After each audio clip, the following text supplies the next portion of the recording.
الحمد لله الحمد لله وكفى والصلاة والسلام على سيد الرسل والصلاة والسلام على سيد الرسل وخاتم الأنبياء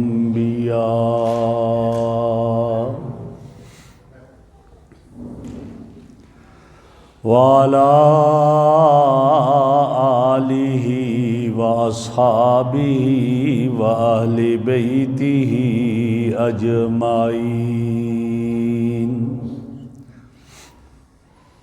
أما بعد فأعوذ بالله من الشيطان الرجيم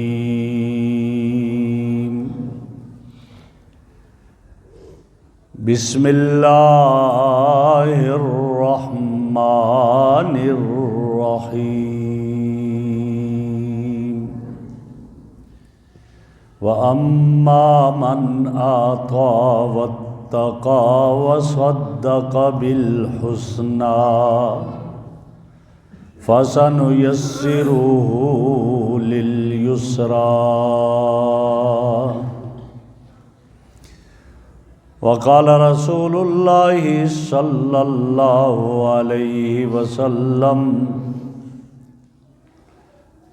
لو كنت متخذا خليلا لاتخذت أبا بكر خليلا صدق الله مولانا العظيم وصدق رسوله النبي الأمي الكريم ونحن على ذلك لمن الشاهدين والشاكرين والحمد لله رب العالمين اللهم صل على سيدنا ومولانا محمد وعلى آل سيدنا ومولانا محمد وأصحاب سيدنا ومولانا محمد وبارك وسلم عليه۔ انتہائی قابل صد احترام بزرگوں اور عزیز دوستو، گزشتہ جمعہ انہی آیات کا سہارا لے کر اور امام الانبیاء صلی اللہ علیہ وسلم کے اس ارشاد مبارک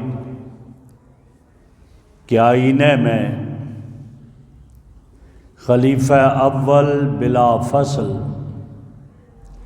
سیدنا ابو بکر صدیق رضی اللہ تعالیٰ عنہ کے فضائل اور مناقب پر چند معروضات آپ حضرات کے گوش گزار کی تھی۔ آج بھی سیدنا صدیق اکبر رضی اللہ تعالیٰ عنہ کے فضائل اور مناقب پر کچھ گزارشات اور معروضات آپ حضرات کی خدمت میں پیش کر رہا ہوں۔ دعا ہے اللہ رب العزت ہم سب کو اس پہ عمل کی توفیق عطا فرمائے۔ سیدنا ابو بکر صدیق رضی اللہ تعالیٰ عنہ ہمارے آقا امام الانبیاء صلی اللہ علیہ وسلم کا عکس کامل تھے۔ جو اوصاف میرے رب نے اپنے محبوب میں رکھی، انہی اوصاف کا عکس سیدنا ابو بکر صدیق رضی اللہ تعالیٰ عنہ میں بھی ودیعت فرما دیا تھا۔ آپ کو معلوم ہے کہ میں نے سیرت بیان کرتے ہوئے ایک بات عرض کی تھی کہ جب میرے آقا حضرت آمنہ کے شکم میں آئے تو ایک غیبی آواز آئی تھی۔ آمنہ فرماتی ہیں بشرا لک یا آمنہ انک قد حملت بسید الاولین والآخرین۔ حضرت ابو بکر صدیق رضی اللہ تعالیٰ عنہ کی والدہ محترمہ فرماتی ہے جب میرا بیٹا میرے شکم میں آیا تو ایک غیبی آواز میرے کانوں میں پڑی، ایک صدا پڑی، یا امت اللہ بالتحقیق ابشری بالولد العتیق فإنہ فی السماء صدیق وفی الارض بخاتم الانبیاء رفیق۔ اے اللہ کی بندی، تجھے ایک ایسے بیٹے کی بشارت ہو جس کو جہنم سے چھٹکارا مل چکا ہے اور آسمانوں پر وہ صدیق کے لقب سے مشہور ہے، اور اس زمین اور اس دھرتی میں وہ خاتم الانبیاء کا ساتھی اور دوست ہوگا۔ یہ آواز کانوں میں پڑی، اور میں نے گزشتہ جمعہ عرض کیا تھا کہ جب حضرت خدیجہ رضی اللہ تعالیٰ عنہا نے میرے نبی کے اوصاف جو گنوائے تھے تو حضرت ابو بکر جب مکہ سے جانے لگے تو کافروں کے سردار ابن دغنہ نے وہی اوصاف ابو بکر صدیق کے بیان کیے تھے۔ تو اس سے پتہ چلا کہ آپ تو امام الانبیاء صلی اللہ علیہ وسلم کا عکس کامل تھے، اور یہی وجہ ہے کہ جب ہجرت کی قباء میں پہنچے، لوگ ملنے آتے تھے تو لوگ پہلے ابو بکر کو ملتے تھے، پھر آقا سے ملاقات ہوتی۔ حضرت ابو بکر صدیق رضی اللہ عنہ سمجھ گئے کہ یہ پہچان نہیں سکتے، کھڑے ہو کر آقا پر سایہ کر دیا تاکہ یہ سمجھے کہ یہ بیٹھا ہوا آقا ہے اور جو کھڑا ہے خدمت کے لیے یہ غلام ہے۔ ایسا عکس کامل تھے۔ ان کے اوصاف کو بیان کرتے ہوئے اللہ ارشاد فرماتے ہیں وَأَمَّا مَنْ آتَى وَاتَّقَى وَصَدَّقَ بِالْحُسْنَى۔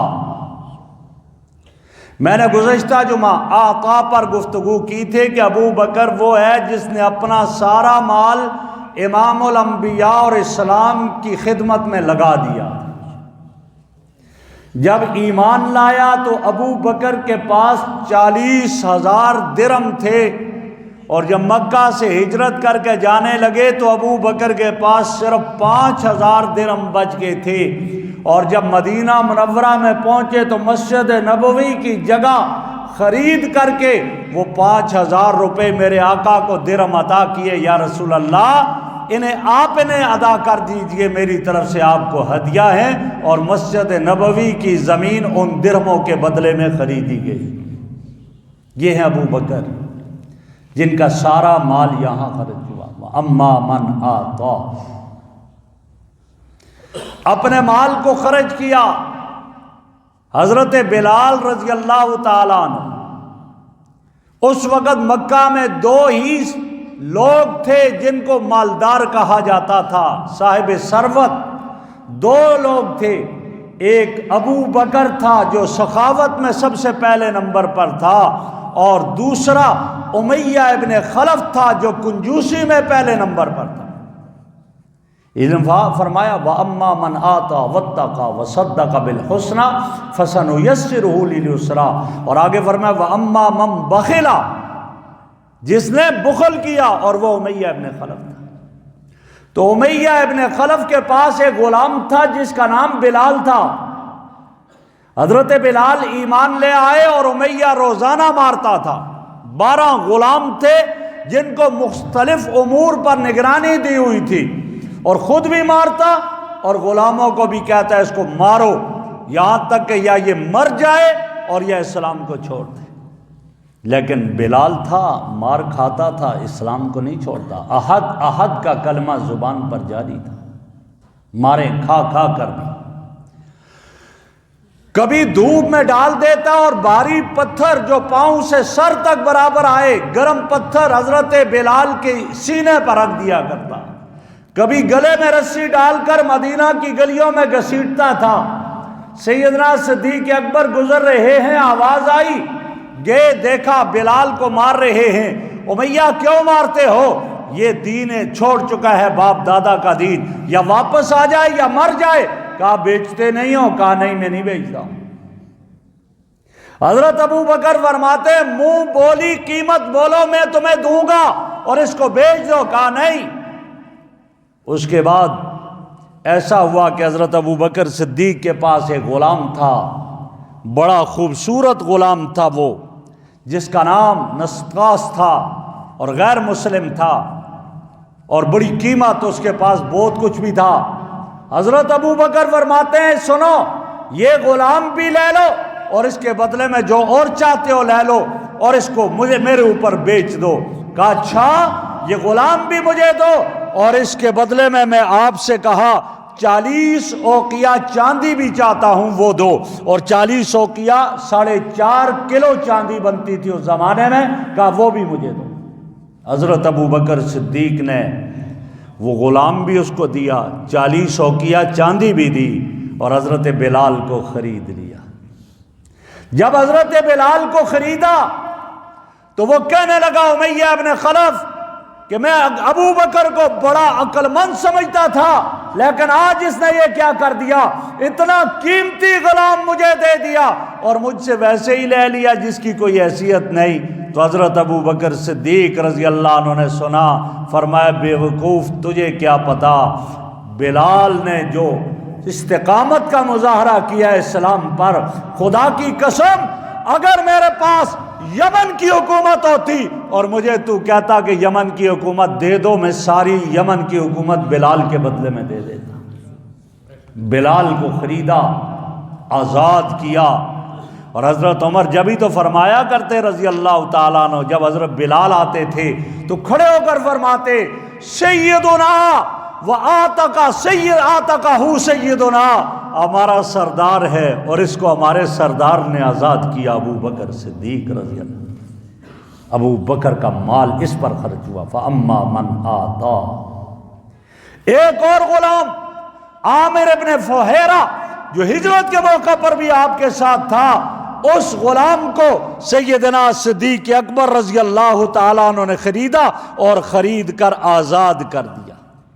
اس سے بھی خریدا اور خرید کر آزاد کر دیا، اور اس کے لیے فرمایا کہ انہوں نے 34.5 تولے سونا دے کر اس عامر ابن فہیرہ کو لے کر کے آزاد کر دیا، اپنا مال اس پر خرچ کیا۔ حضرت زنیرہ، آپ نے کئی دفعہ سنا ہے کہ کافر مارتے اور اتنا مارا کہ مار مار کر تھک جاتے تھے۔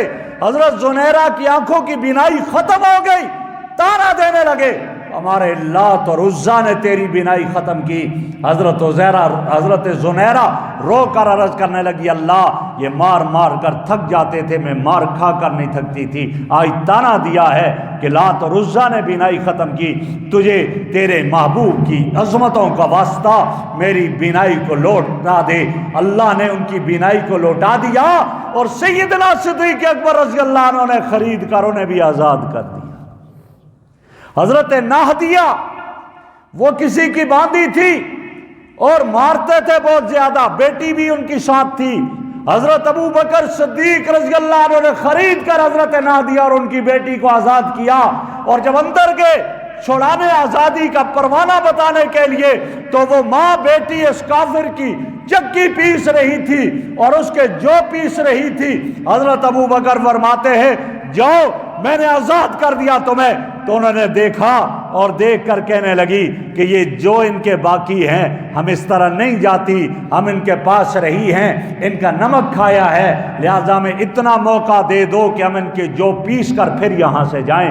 حضرت ابو بکر صدیق رضی اللہ عنہ ان کی اس عظمت کو دیکھ کر بہت ہی حیران ہو گئے تھے۔ یہ ہیں ابو بکر۔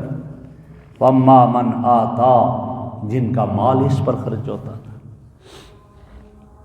وصدق بالحسنی، اور میرے نبی کی سب سے پہلے تصدیق کرنے والے ابو بکر ہیں، مردوں میں، عورتوں میں حضرت خدیجہ، اور بچوں میں حضرت ابو بکر صدیق، حضرت علی المرتضی رضی اللہ تعالیٰ عنہ، غلاموں میں حضرت زید بن حارثہ، اور آزادوں میں حضرت ابو بکر صدیق رضی اللہ عنہ۔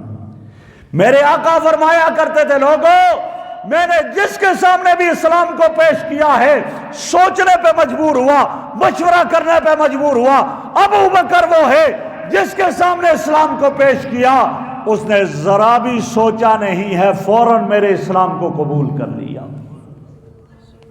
فوراً قبول کر لیا۔ چنانچہ آتا ہے سیدنا صدیق اکبر رضی اللہ عنہ، ابھی تک امام الانبیاء صلی اللہ علیہ وسلم نے اسلام ایمان کا دعویٰ اور اپنی نبوت کا دعویٰ نہیں کیا تھا، ایمان کا اعلان نہیں کیا تھا۔ حضرت ابو بکر صدیق یمن کے سفر پر چلے گئے، یمن میں پہنچے، وہاں ایک بزرگ رہتا تھا جس کا نام شیخ ازد یمنی کہلاتا تھا، وہ رہ رہا تھا، اور حضرت ابو بکر صدیق ان پر پتہ چلا، ان کے پاس گئے، جا کر سلام کیا۔ اس نے سلام کا جواب دے کر پوچھا، مسمو کا من انتا، کون ہے، اپنا تعارف تو کروا دے۔ حضرت ابو بکر صدیق نے فرمایا، اسمی ابو بکر عبداللہ۔ کہا، مسمو ابی کا، تیرے باپ کا کیا نام ہے؟ جواب میں کہا، اسمو ابی ابو قحافہ عثمان، عثمان نام ہے، کنیت ابو قحافہ ہے میرے باپ کی۔ من این جیتا، کہاں سے آیا؟ کہا، مکہ سے آیا۔ من یہ قبیلہ، کس قبیلے سے ہو؟ کہا، من تمیم، میں تمیم قبیلے سے ہوں۔ جب یہ کہا تو اس بوڑھے نے اپنے اس کی پلکیں نیچے تک آئی ہوئی تھی، اپنے ہاتھوں سے اوپر کر کے دیکھا، ابو بکر کے چہرے کو دیکھ کر کہنے لگا، الحمدللہ۔ حضرت ابو بکر حیران ہو گئے، فرمانے لگے، میں نے اس سے کہا مجھے اللہ کا شکر ادا کرنا چاہیے تھا کہ میں نے تیری زیارت کی، تجھ سے ملاقات کی، تجھے دیکھا۔ اس نے کہا، نہیں ابو بکر، تجھے نہیں، مجھے شکر ادا کرنا چاہیے۔ کہا، کیوں؟ کہا، تمہیں پتہ ہے میری عمر کتنی ہے؟ میری عمر 390 سال ہے، 4 صدیاں مجھ پہ گزرنے والی ہیں۔ میں تورات کا عالم ہوں، میں زبور کا عالم ہوں، میں انجیل کا عالم ہوں۔ میں نے تورات میں پڑھا، میں نے زبور میں پڑھا، میں نے انجیل میں پڑھا۔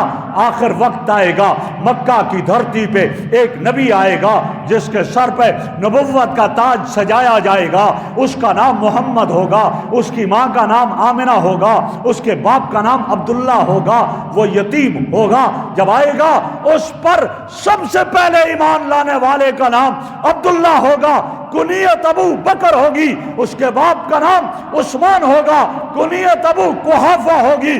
میں نے دعا کی، اللہ مجھے وہ موقع عطا کر دے، وہ جو آخری نبی آئے گا محمد، میں اس کا دیدار کر لوں، میں اس کو دیکھ لوں، میں اس کی ملاقات کر لوں۔ اللہ اگر اتنا نہیں ہو سکتا، کم از کم اتنا تو مجھے موقع دے دے، جو اس نبی پہ سب سے پہلے ایمان لانے والا ابو بکر ہوگا، میں اس کو دیکھ لوں، اس کی زیارت کر لوں۔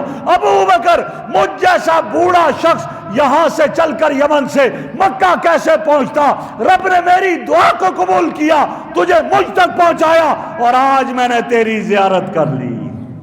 تورات زبور انجیل کہتی ہیں سب سے پہلے ایمان لانے والا محمد پہ ابو بکر ہوگا۔ اور آگے کیا کہا؟ کہا، ابو بکر، میری کتاب تورات زبور انجیل میں ہے کہ اس نبی کو مکہ سے نکالا جائے گا، وہ ہجرت کرے گا، غار سور کی چڑھائیاں چڑھے گا۔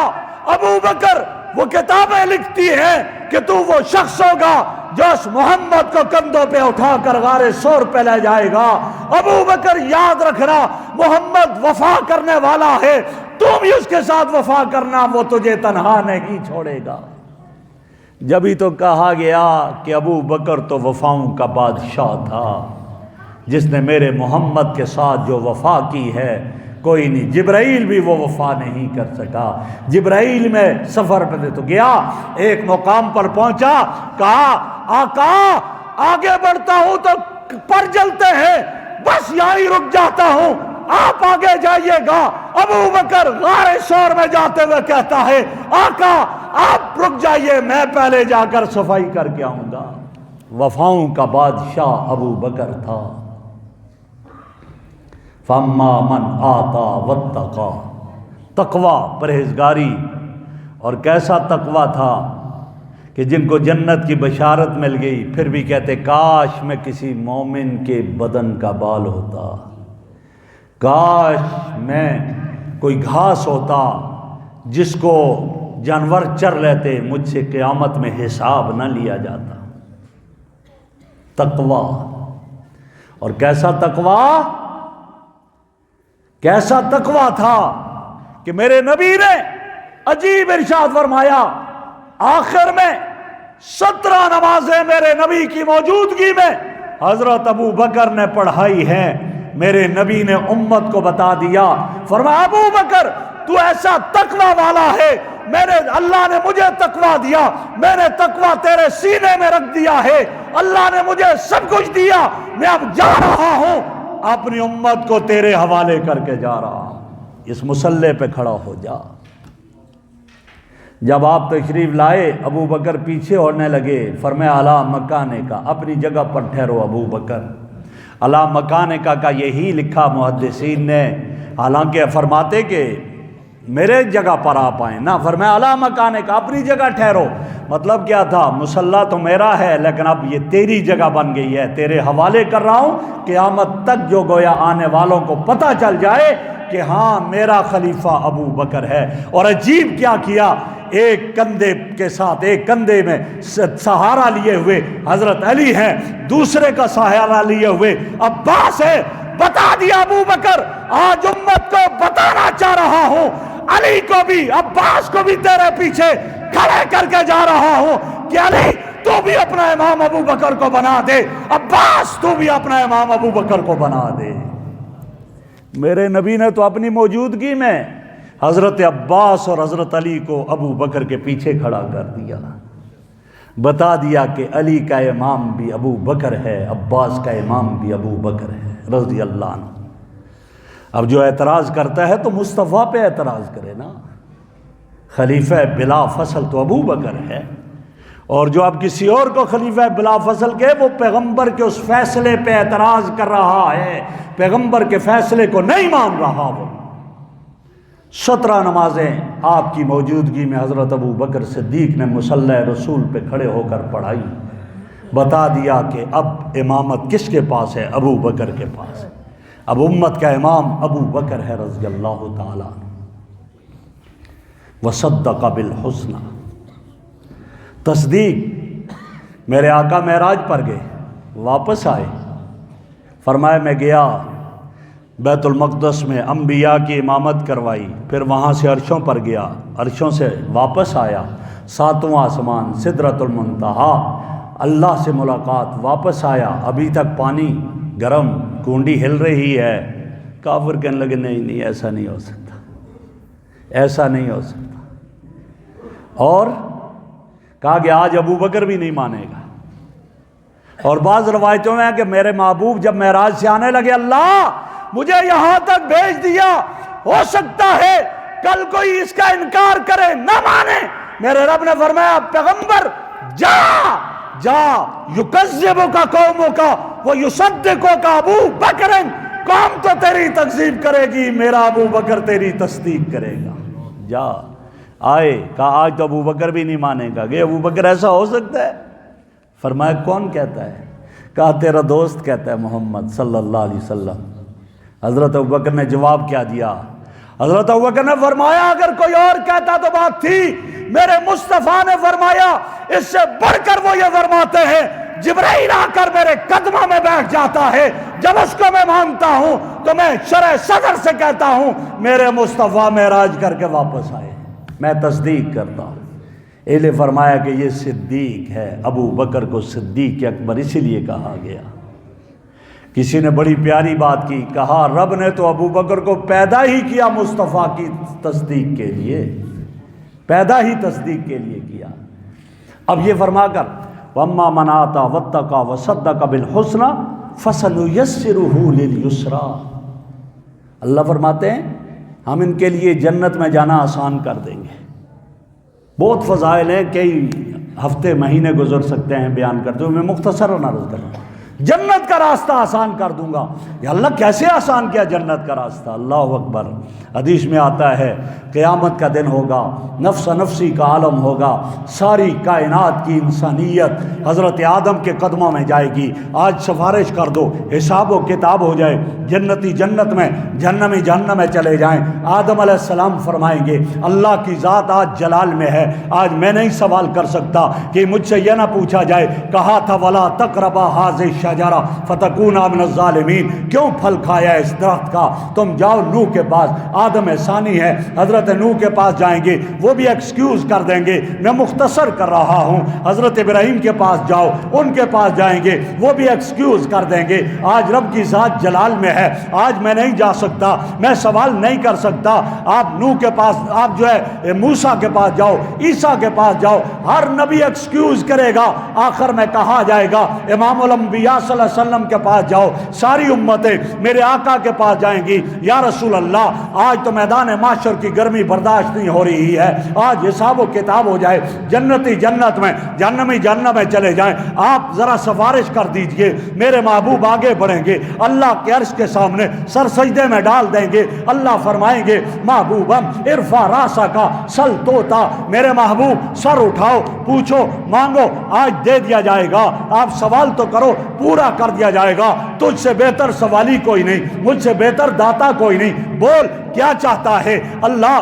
آج حساب و کتاب ہو جائے، جنتی جنت میں، جہنمی جہنم میں چلے جائیں، بتا میرے محمد کون ہے جو حساب دینے کے لیے تیار ہے؟ اے آدم اپنے صحابی کو پیش کرو، کوئی نہیں ہے۔ اے نوح اپنے صحابی کو پیش کرو، اے ابراہیم، اے سلیمان، اے یعقوب، اے ایوب، اے دانیال، اے موسیٰ، اے عیسیٰ علیہ السلام، کوئی بھی اپنے ایک صحابی کو پیش کرے تاکہ حساب و کتاب کا سلسلہ شروع ہو جائے۔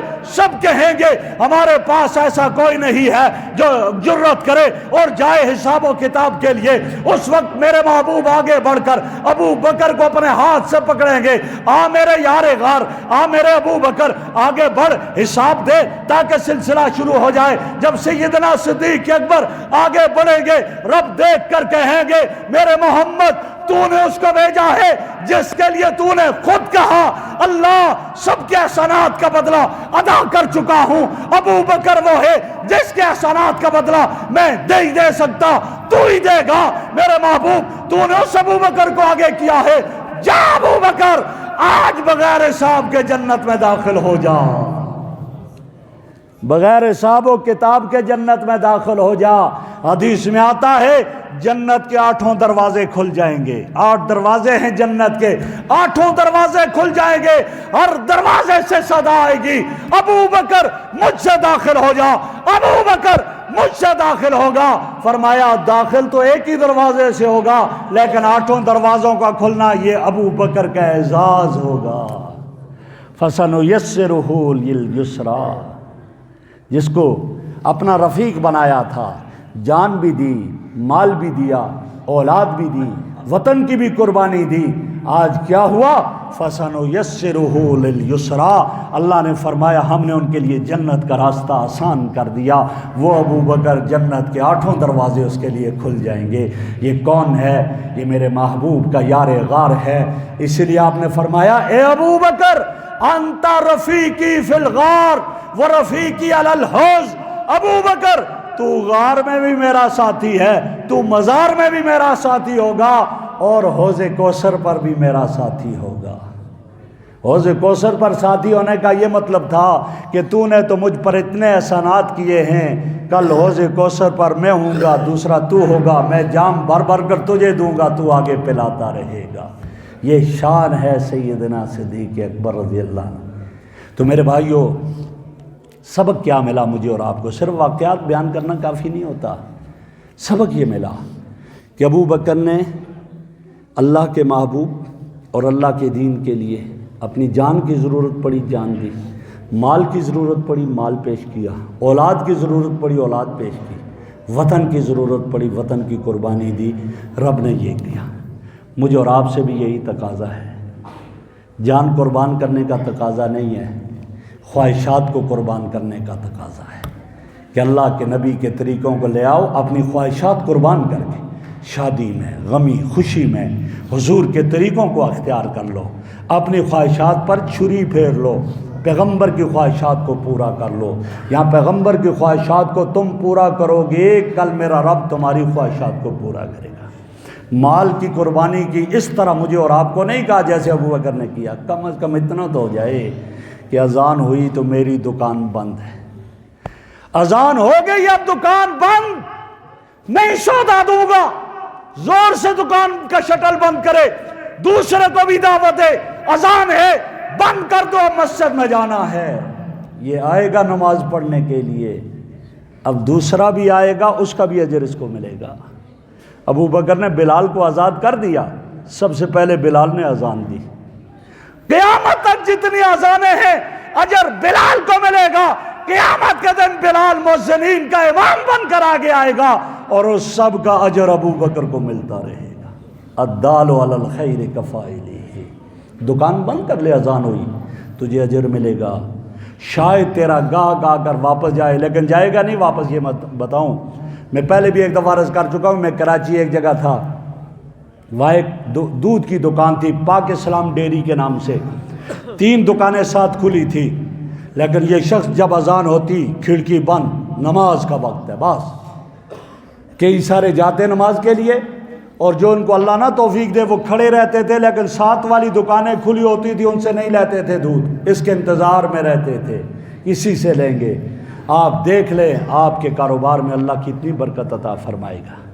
اپنی اولاد کو بھی ادھر لے کر آؤ، میں اپنی اولاد کے لیے تو سوچتا ہوں میں اس کو PhD کرواؤں گا، MBBS کرواؤں گا، کروا لے، لیکن اپنے بچے کو نماز بھی سکھا لے، تاکہ کل تیری نماز جنازہ میں وہ کھڑا ہو، نماز جنازہ پڑھائے نہیں تو پڑھ تو سکے، ایسا نہ ہو کہ ادھر باپ کی ڈیڈ باڈی رکھی ہے وہ پھر بھی موبائل پر چڑھا ہوا ہے۔ ایسا نہ سکھا اپنے بیٹے کو، ایسا نہ سکھا کہ کل تیرا انتقال ہو تو وہ قبر میں نہ جائے، نہ میں نہیں جا سکتا، مجھے ڈر لگتی ہے، اٹھا کر نیچے پھینک دے تیری ڈیڈ باڈی کو قبر میں، اس سے کیا بنے گا؟ اس لیے ذرا ان چیزوں کو سوچنا چاہیے۔ میں نے جو عرض کیا اللہ مجھے بھی اور آپ کو بھی عمل کی توفیق عطا فرمائے۔ وآخر دعوانا ان الحمد للہ رب العالمین۔